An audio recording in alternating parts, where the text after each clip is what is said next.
Muy buenos días, sean todos ustedes bienvenidos. Es lunes, iniciamos semana con este live muy padre de el libro de Napoleón Hill, Piense y hágase rico. Qué padre, ya casi estamos terminando este libro. Vamos en la página 236.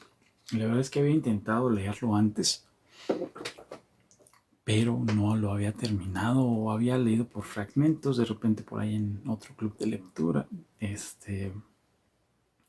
También lo llevé, pero no lo acabé, la verdad es que no lo leí completo y ahorita estoy logrando acabarlo completo gracias a ustedes. Entonces les quiero agradecer mucho. De verdad, estos tiempos de lectura igual me he puesto mucho las pilas para leer más y pues poder leerles a ustedes. Entonces quiero agradecerles por estar aquí acompañándome y pues también ayudándome a crecer. Crecemos juntos. Este libro me parece muy interesante, muy lleno de filosofía, eh, que no se enfoca nada más al tema del dinero, sino también Napoleón Hill habla muchísimo del tema de la espiritualidad, ¿no? De cómo esa parte interna, de esta conexión con la imaginación infinita, ¿no?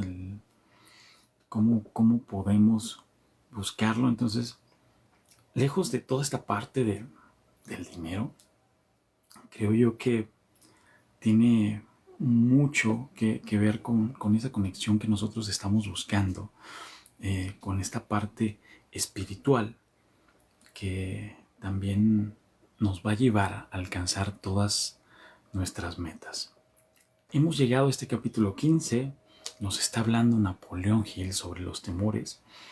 Hemos llegado a uno de los importantes, el temor a la crítica, ¿no? Yo creo que ya no tardamos en terminar este libro y son en la 268. Yo creo que entre hoy y mañana ya estaríamos terminando este libro. Me agrada mucho esto. Si quieren ver las repeticiones, por ahí las subo yo a YouTube y ahí pueden encontrar las repeticiones de este libro. Me encuentran igual como mi asesor Asael. Y creo que hasta ahorita tengo subido hasta el capítulo 9, pero los voy a subir todos, ¿no? Vamos a continuar el día de hoy. El temor a la crítica de este capítulo 15 de Piense y hágase rico. Nadie puede afirmar con exactitud cómo llegó el hombre a experimentar este temor, pero lo cierto es que lo experimenta y de una forma muy desarrollada. Este autor atribuye el temor básico a la crítica a esa parte de la naturaleza heredada del hombre que lo induce no solo a arrebatar los bienes y mercancías de sus semejantes, sino también a justificar su acción mediante la crítica del carácter de los demás. Es un hecho bien sabido que un ladrón critica al hombre que ha robado, que los políticos que buscan un puesto no despliegan sus propias virtudes y sus calificaciones, sino que intentan desmerecer a sus oponentes. Los astutos fabricantes de ropa no han sido lentos a la hora de capitalizar este temor básico por la crítica, con el que toda la humanidad ha sido maldecida. Cada temporada cambian los estilos de numerosos artículos. ¿Quién establece los estilos? Desde luego no la persona que compra la ropa, sino el fabricante. ¿Por qué éste cambia los estilos con tanta frecuencia? La respuesta es evidente: para vender más ropa. Por la misma razón, el fabricante de automóviles cambia todas las temporadas los modelos de sus vehículos. Nadie quiere conducir un automóvil que no sea de los últimos salidos de fábrica. Hemos descrito la forma en que la gente se comporta bajo la influencia del temor a la crítica, tal y como se aplica a las pequeñas y mezquinas cosas de la vida. Examinemos ahora el comportamiento humano cuando ese temor afecta a las personas en relación con acontecimientos más importantes de las relaciones humanas. Tomemos, por ejemplo, a cualquier persona que haya alcanzado la edad de la madurez mental de los 35 a los 40 años de edad como el término medio. Si pudiéramos leer sus pensamientos secretos, encontraríamos una decidida incredulidad hacia las fábulas enseñadas por la mayoría de los dogmáticos de hace unas pocas décadas.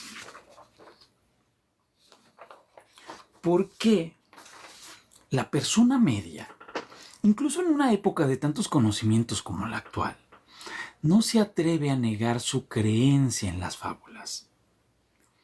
La respuesta es por el temor a la crítica. Los hombres han sido criticados por atreverse a expresar su incredulidad acerca de los fantasmas. No resulta nada extraño que hayamos heredado una conciencia que nos hace temer a la crítica. No hace mucho tiempo, en el pasado, la crítica incorporaba severos castigos y aún los acarrea en algunos países. El temor a la crítica priva al hombre de su iniciativa, destruye su poder de imaginación, limita su individualidad, le quita la confianza en sí mismo y daña de 100 formas diferentes. Los padres a menudo hacen un daño irreparable a sus hijos cuando los critican.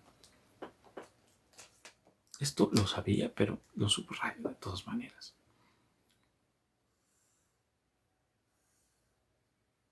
La madre de uno de mis compañeros de infancia solía castigarlo casi diario con un palmetazo, completando la acción con la siguiente afirmación: terminarás en la cárcel antes de que cumplas los 20 años. A la edad de 17 años, fue enviado a un reformatorio. La crítica es la clase de servicio que le sobra a todo el mundo. Todos tenemos una buena reserva de crítica gratuita que entregar, tanto si se nos pide como si no. A menudo, los parientes más cercanos son los que peor ofenden. Debería ser considerado un crimen. En realidad, es un crimen de la peor naturaleza el que cualquier padre produzca en su hijo complejos de inferioridad por medio de la crítica innecesaria. Los patronos que comprenden la naturaleza humana obtienen lo mejor de sus empleados no mediante la crítica, sino por medio de la sugerencia constructiva. Los padres pueden conseguir los mismos resultados con sus hijos. La crítica implanta el temor en el corazón humano o el resentimiento, pero no construye ni el amor ni el afecto. Síntomas del temor a la crítica. Este temor es casi tan universal como el temor a la pobreza y sus efectos igual de fatales para el logro personal, sobre todo porque destruye la iniciativa y desanima el uso de la imaginación. Los principales síntomas del temor a la crítica son: muchas gracias por tus likes, Zika. La timidez suele ser expresada por medio del nerviosismo, la timidez en la conversación y en el encuentro con personas extrañas, el movimiento extraño de manos y los pies, el desplazamiento de la mirada. Siguiente síntoma: falta de serenidad, ausencia de control en la voz, nerviosismo en la presencia de otros, postura deficiente del cuerpo, memoria pobre. Siguiente síntoma: personalidad, escasa firmeza de decisiones, falta de encanto personal y de habilidad para expresar opiniones definidas, costumbre de soslayar los temas en lugar de afrontarlos de manera directa, estar de acuerdo con otros sin haber examinado sus opiniones con cuidado. Siguiente síntoma: complejo de inferioridad, el hábito de expresar autoaprobación por medio de la palabra y las acciones, como medio de ocultar una sensación de inferioridad. Utilizar palabras grandilocuentes para impresionar a los demás, a menudo sin conocer siquiera el significado de lo que se dice.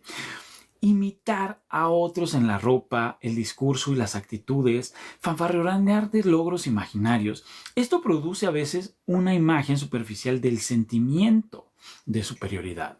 Siguiente síntoma: extravagancia, costumbre de intentar mantenerse a la altura de los demás gastando mucho más de lo que se ingresa. Siguiente síntoma: falta de iniciativa, Fracaso para aprovechar las oportunidades para el progreso propio, temor a expresar opiniones, falta de confianza en las propias ideas, responder de forma evasiva a los superiores, vacilar en la actitud y el discurso, engañar en las palabras y en los hechos. Siguiente síntoma del temor a la crítica, falta de ambición.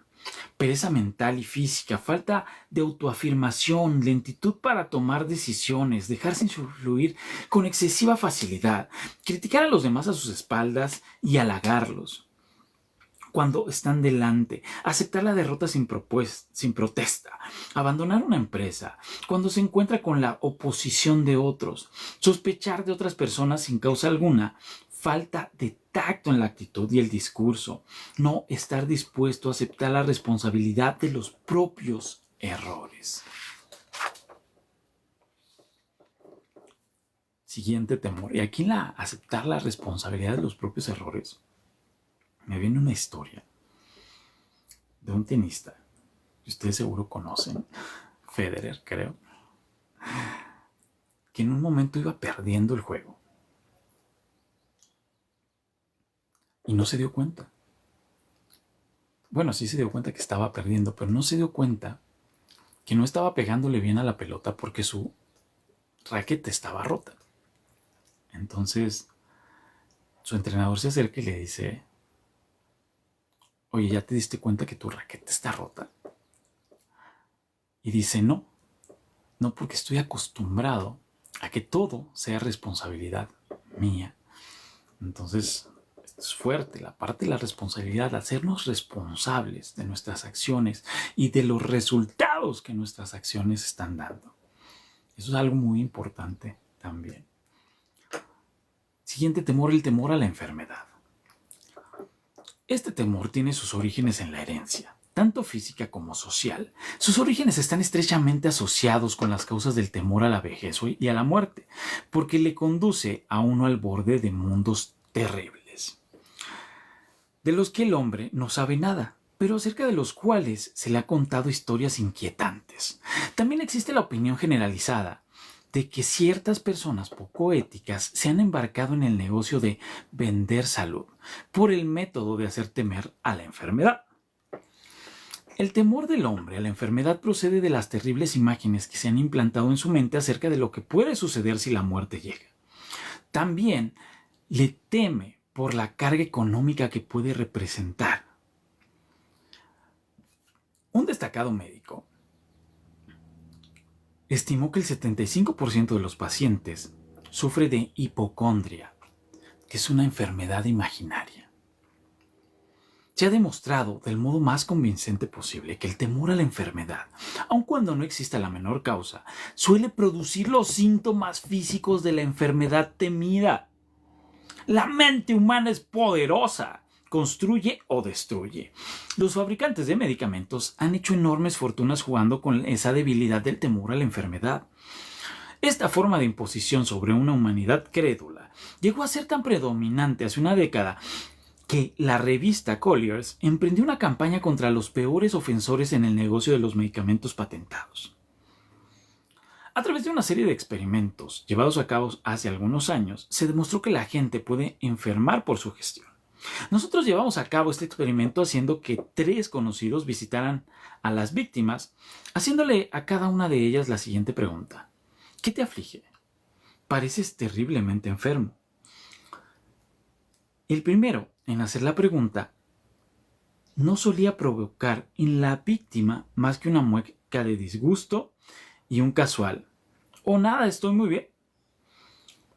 El segundo solía encontrarse con la siguiente respuesta: «No lo sé con exactitud, pero me encuentro mal». La víctima admitía ante el tercero que se encontraba enferma. Si lo duda, intente hacer lo mismo con un conocido, pero no lleve el experimento demasiado lejos.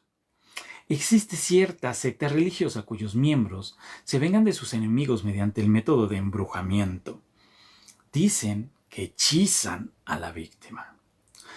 Hay pruebas abrumadoras de que la enfermedad suele empezar en forma de un impulso de pensamiento negativo. Tal impulso puede pasar de una mente a otra por sugestión, o ser creado por un individuo en su propia mente. Un hombre bendecido, con mucha más sabiduría de lo que este incidente pudiera indicar, dijo en cierta ocasión: cuando alguien me pregunta cómo me siento, mi respuesta sería darle un puñetazo. Los médicos aconsejan un cambio de clima a sus pacientes en beneficio de su salud, cuando lo que realmente es necesario es un cambio de la actitud mental. La semilla del temor a las enfermedades anida en cada mente humana. La preocupación, el temor, el desánimo, la desilusión en el amor y el fracaso en los negocios permiten que esta semilla germine y crezca. Las desilusiones en los negocios y en el amor se encuentran a la cabeza de la lista de las causas del temor a la enfermedad. Un hombre joven sufrió una desilusión amorosa que lo envió al hospital. Estuvo luchando durante meses entre la vida y la muerte. Se llamó a un especialista en psicoterapia. Este ordenó cambiar las enfermeras, dejando al paciente a cargo de una joven encantadora. Con el preacuerdo del médico, empezó a hacer el amor con el joven desde el primer día de su llegada al trabajo. Al cabo de 3 semanas, el paciente salió del hospital, todavía sufriendo, pero de una enfermedad por completo diferente. Se había enamorado de nuevo. El remedio fue un hechizo, pero el paciente y la enfermera terminaron casándose más tarde. Síntomas del temor a la enfermedad. Los síntomas de este temor casi universal son la autosugestión. El hábito del uso negativo de la autosugestión que se dedica a buscar y esperar encontrar los síntomas de toda clase de enfermedades. Disfrutar de enfermedades imaginarias y hablar de ellas como si fueran reales. El hábito de probar todas las manías y modas recomendadas por los demás, considerándolas como algo que tiene valor terapéutico. Hablar a otros de operaciones, accidentes y formas de enfermedad. Experimentar con dietas, ejercicios físicos y sistemas de reducción de peso sin guía profesional. Probar remedios caseros, medicamentos patentados y remedios de charlatanes. Siguiente síntoma del temor a la enfermedad: hipocondria. El hábito de hablar de la enfermedad, concentrando la mente en ella y esperando su aparición hasta que se produce un colapso nervioso. Nada que se venda en botellas puede curar este estado. Se produce como consecuencia de un pensamiento negativo y la curación se logra solo mediante un pensamiento positivo. Se dice que la hipocondria, un término médico para referirse a la enfermedad imaginaria, produce tanto daño como la enfermedad que se teme tener. La mayoría de los casos denominados nerviosos no son sino enfermedades imaginarias. Siguiente síntoma del temor a la enfermedad: ejercicio. El temor a la enfermedad interfiere a menudo con un ejercicio físico adecuado y tiene como resultado el exceso de peso, haciendo que uno evite la vida al aire libre. Siguiente síntoma: susceptibilidad. El temor a la enfermedad quiebra la resistencia natural del cuerpo y crea en él un estado favorable para cualquier forma de enfermedad con la que uno pueda ponerse en contacto. El temor a la enfermedad suele estar relacionado con el temor a la pobreza. En especial en el caso del hipocondriaco, que se preocupa constantemente por la posibilidad de tener que pagar las facturas del médico, del hospital, etc. Este tipo de persona pasa mucho tiempo preparándose para la enfermedad, hablando de la muerte, ahorrando dinero para el cementerio y los gastos de entierro, etc. Autoconsentimiento como siguiente síntoma del temor a la enfermedad. El hábito de buscar un poco de simpatía en el señuelo de una enfermedad imaginaria. La gente recurre a menudo a este truco para evitar acudir al trabajo. Hábito de fingir una enfermedad para justificar lo que no es más que pereza, o de hacerla servir como una justificación de lo que solo es falta de ambición. Siguiente síntoma: falta de moderación. Hábito de usar alcohol o narcóticos para eliminar dolores como los de cabeza, las neuralgias, etc., en lugar de buscar y eliminar la causa. El hábito de interesarse por las enfermedades y de preocuparse por la posibilidad de ver afectado por una de ellas, así como de leer los textos de los anuncios de medicamentos patentados, son aspectos del temor a la enfermedad. El temor a la pérdida del amor. A ver qué nos dice aquí. La fuente original de este temor inherente surgió, evidentemente, del hábito del hombre polígamo de robarle la compañera a su semejante o de tomarse libertades con ella cada vez que podía.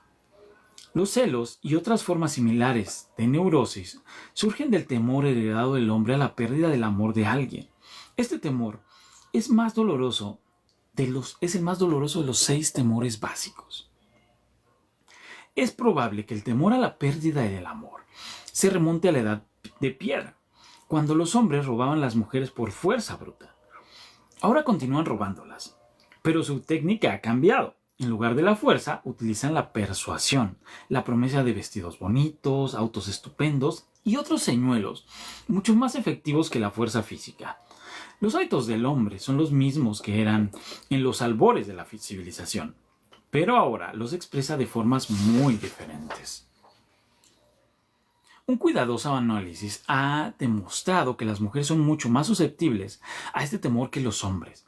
Este hecho se explica con facilidad. La experiencia ha enseñado a las mujeres que los hombres son polígamos por naturaleza y que no se debe confiar en ellos cuando se encuentran en manos de rivales. Síntomas del temor a la pérdida del amor. Los síntomas más característicos de este temor son los celos, el hábito de sospechar de los amigos y de las personas queridas sin ninguna evidencia razonable de motivos suficientes, el hábito de acusar de infidelidad a la pareja sin motivo alguno, la sospecha de todo el mundo en general sin tener fe en nadie. Siguiente síntoma del temor a la pérdida del amor. Descubrir imperfecciones. El hábito de descubrir imperfecciones en amigos, parientes, asociados en los negocios y personas amadas a la menor provocación o sin causa que lo justifique. Tercer síntoma, apuestas. El hábito de jugar, robar, engañar y aceptar cualquier otra oportunidad de riesgo con el propósito de conseguir dinero para la persona amada, en la creencia de que el amor se puede comprar. El hábito de gastar mucho más de lo que se ingresa o de incurrir en deudas para proporcionar regalos a la persona amada, con el objeto de brindarle una imagen favorable. Insomnio, nerviosismo, falta de perseverancia, debilidad de voluntad, falta de autocontrol, falta de confianza en sí mismo, mal carácter. Temor a la vejez. En conjunto, este temor surge de 2 fuentes. En primer lugar, del pensamiento de que la vejez puede traer consigo la pobreza. En segundo término, siendo esta fuente más común a partir de enseñanzas falsas y crueles del pasado que se han mezclado demasiado bien con fuego y azufre, y otras ideas diseñadas con gran astucia para esclavizar al hombre a través del temor. El caso del temor básico a la vejez, el hombre tiene 2 razones muy sanas para su aprensión. Una surge de la desconfianza hacia sus semejantes, que pueden arrebatarle todas sus posesiones mundanas, y la otra surge de las terribles imágenes que hay en su mente acerca del más allá. La posibilidad de la mala salud, que se incrementa a medida con que la gente envejece, contribuye asimismo a este temor común a la vejez. El erotismo también entra a formar parte del temor a la vejez, ya que a ningún hombre le agrada la idea de ver disminuida su atracción sexual. La causa más común del temor a la vejez va asociada con la posibilidad de la pobreza. Asilo no es una palabra muy agradable. Produce un escalofrío en la mente de toda persona que afronta la posibilidad de tener que pasar los últimos años de su vida en una casa de beneficencia.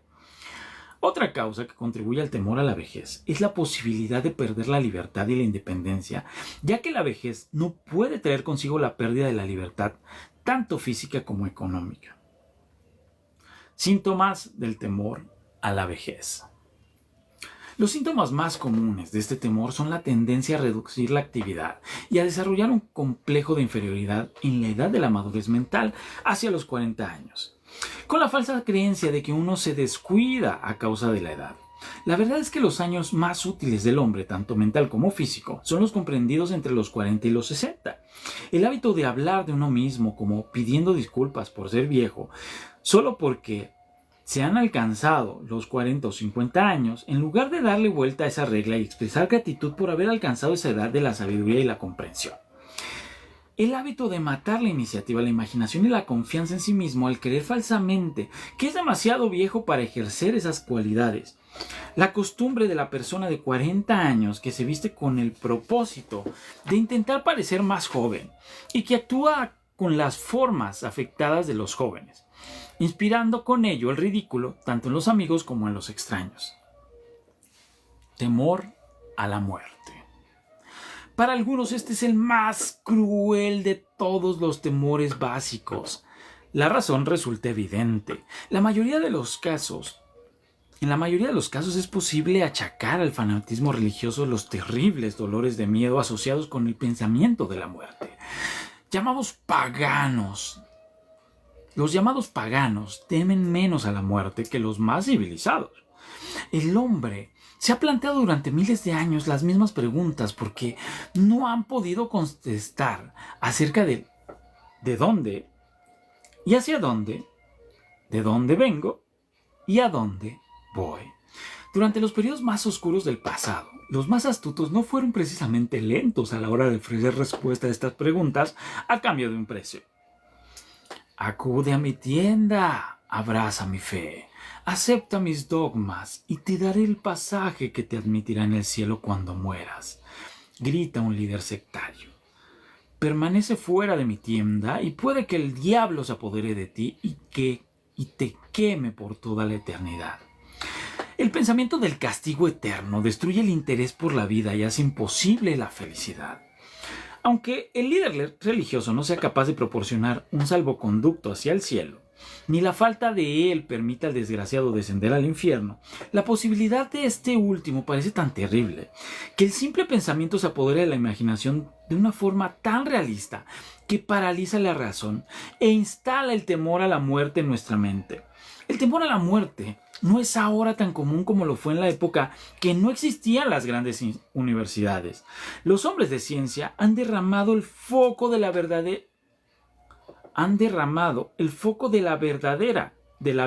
sobre el mundo. Y esa verdad está liberando rápidamente a los hombres de este terrible temor a la muerte. Aquellos que asisten a las universidades no se dejan impresionar ya fácilmente por el fuego y el azufre. Con ayuda de la biología, la astronomía, la geología y las otras ciencias afines, se han ido disipando los temores que se apoderaron de las mentes de los hombres en otras épocas más oscuras. El mundo entero está compuesto de solo dos cosas, energía y materia. En la física elemental aprendemos que ni la materia ni la energía, las únicas dos realidades conocidas por el hombre, pueden ser creadas ni destruidas. Tanto la materia como la energía pueden ser transformadas, pero ninguna de ellas destruida. Si la vida es alguna cosa, es energía. Es imposible destruir la energía y la materia. Resulta evidente que tampoco se puede destruir la vida. Esta, como cualquier otra forma de energía, puede pasar por distintos procesos de transición o de cambio, pero nunca se puede destruir. La muerte no es más que una transición.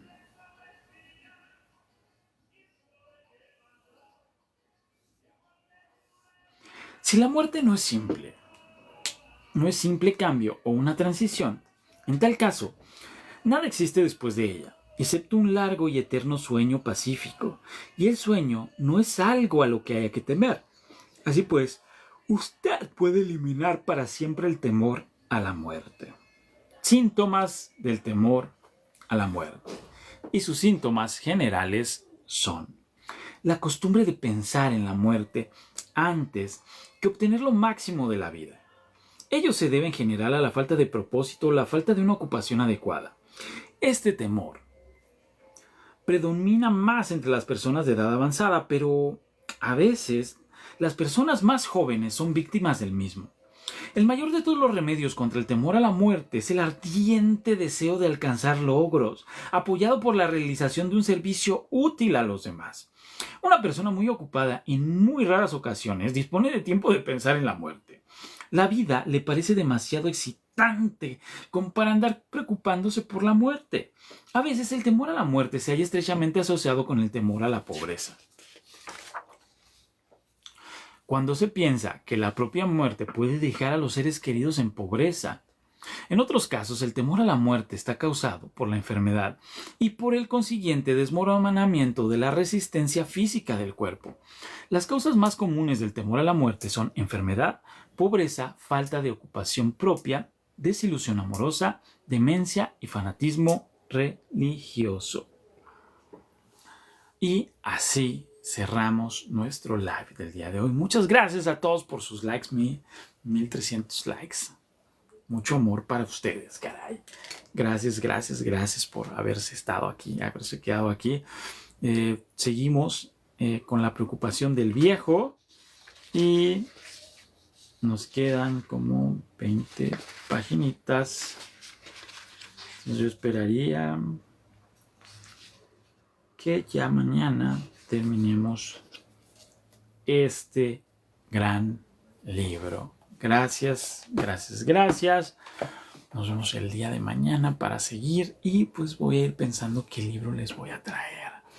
Algo que sea muy padre también, que los ayude a crecer. Les mando mucho amor. Que tengan un excelente inicio de semana. Besos, cuídense mucho. Bonito día.